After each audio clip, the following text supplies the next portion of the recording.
अस्सलाम वालेकुम जी। ਤੁਹਾਨੂੰ ਇੱਕ ਕਹਾਣੀ ਸੁਣਾਉਣ ਲੱਗਿਆ ਵਾਂ ਜਿਹੜੀ ਆਪ ਤੁਹਾਡੇ ਦਿਲਾਂ ਨੂੰ ਇਨਸ਼ਾਅੱਲਾ ਬਹੁਤ ਚੰਗੀ ਲੱਗੇਗੀ ਤੇ ਤੁਹਾਡੇ ਦਿਲਾਂ ਨੂੰ ਛੂਹੇਗੀ। ਕਹਾਣੀ ਐਵੇਂ ਹੈ ਜੀ, ਬਾਬਾ ਸੀ, ਮਾਈ ਸੀ, ਉਹਨਾਂ ਦੀ ਔਲਾਦ ਕੋਈ ਸੀ ਤੇ ਉਹਨਾਂ ਨੂੰ ਮੱਕੜੀ ਮੱਕੜੀ ਕਹਿੰਦੇ ਸੀ ਬਾਬੇ ਨੂੰ।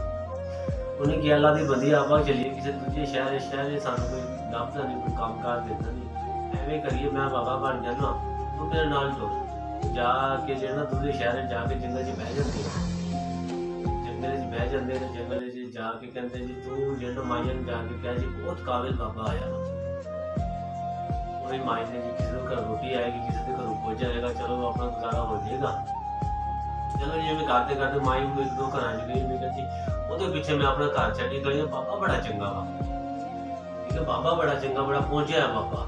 ਚਲੋ ਐਵੇਂ ਕੁਝ ਵਕਤ ਗੁਜ਼ਰਦਾ ਗਿਆ ਤੇ ਗੁਜ਼ਰਦੇ ਬਾਦਸ਼ਾਹ ਦੇ ਦੋ ਜਿਹੜੇ ਨਾ ਮਹਿਲ ਚੋਰੀ ਹੋ ਗਏ ਜੀ। ਉਹਦੇ ਦੋ ਪੇਜ ਚੋਰੀ ਹੋਏ ਆ ਤੇ ਬਾਦਸ਼ਾਹ ਨੇ ਕਿਹਾ ਜੀ ਲੱਭਦੇ ਕਿਸੇ ਬੰਦੇ ਨੇ ਕਿਹਾ ਜੀ ਬਾਬਾ ਮੱਕੜੀ ਸ਼ਾਹ ਆਇਆ ਇੱਕ, ਉਹਦੇ ਕੋਲ ਚੱਲਦੇ ਆ ਤੇ ਉਹ ਜਿਹੜਾ ਨਾ ਸਾਨੂੰ ਬੇਲ ਲੱਭ ਕੇ ਦੇਗਾ, ਜਾਨਵਰ ਸਾਡੇ ਲੱਭਦੇ।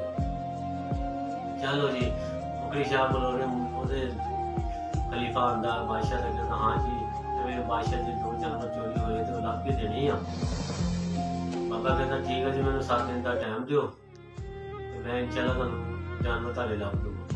ਚਲੋ ਜੀ ਉਹਨੇ 7 ਦਿਨ ਦਾ ਟਾਈਮ ਲਿਆ, ਚਲੇ ਗਏ। ਉਹਨੇ ਇੱਕ ਦਿਨ 7 ਵੱਟੇ ਚੁੱਕੇ, ਇੱਕ ਘੜਾ ਲੈ ਲਿਆ, ਇੱਕ ਘੜੇ ਦੇ ਵੱਟਾ ਸੁੱਟਿਆ। ਉਹਨੇ ਕਿਹਾ ਇੱਕ ਉਸ ਦਿਨ ਇੱਕ ਚੋਰ ਆਇਆ ਵਾ, ਦੂਸਰੇ ਦਿਨ ਜਿਹੜਾ 2 ਸੁੱਟੇ 2 ਚੋਰ ਆਏ। ਉਹ ਆਪਣੇ ਕਹਿੰਦਾ ਸਰਦਾਰ ਉਹਦੇ ਪਹੁੰਚਾਇਆ ਬਾਬਾ ਬਹੁਤ ਜ਼ਿਆਦਾ, ਉਹਦੇ ਅਸੀਂ ਜਿੰਨੇ ਗਏ ਆ ਤੇ ਉਹਨੇ ਹੀ ਵੱਟੇ ਸੁੱਟਣਾ। ਉਹਨੇ ਕਿਹਾ ਤੂੰ ਜਾਵੇ, ਕੱਲ 3 ਆਏ ਤੇ 3 ਸੁੱਟੇ, 4 ਆਏ ਤੇ 4 ਸੁੱਟੇ। ਮੁਖਤਸਰ ਜੀ ਗੱਲ ਜੀ 7ਵੇਂ ਦਿਨ ਜਿਹੜਾ ਨਾ ਉਹਨਾਂ ਸਰਦਾਰ ਵੀ ਨਾਲ ਆ ਗਿਆ, ਉਹਨੇ ਵੱਟੇ ਸੁੱਟੇ ਆ। ਉਹਨੇ ਕਿਹਾ ਜੀ 7 ਪੂਰੇ ਹੋ ਗਏ, ਉਹ ਆ ਕੇ ਪੈਰੀ ਪੈ ਗਏ। ਲੈ ਜੀ ਬਾਕੀ ਕਹਾਣੀ ਇਨਸ਼ਾਅੱਲਾ ਅੱਗੇ ਚੱਕਰ ਸੁਣਾਵਾਂਗੇ, ਫਿਰ ਤੁਹਾਨੂੰ ਦੱਸੋਗੇ ਕਿਵੇਂ ਲੱਗੀ ਤੇ ਸਾਨੂੰ ਜਿਹੜਾ ਨਾ ਫਿਰ ਤੁਸੀਂ ਆਪਣੇ ਸਟੇਸ਼ਨ ਨੂੰ ਸਬਸਕ੍ਰਾਈਬ ਕਰੋਗੇ।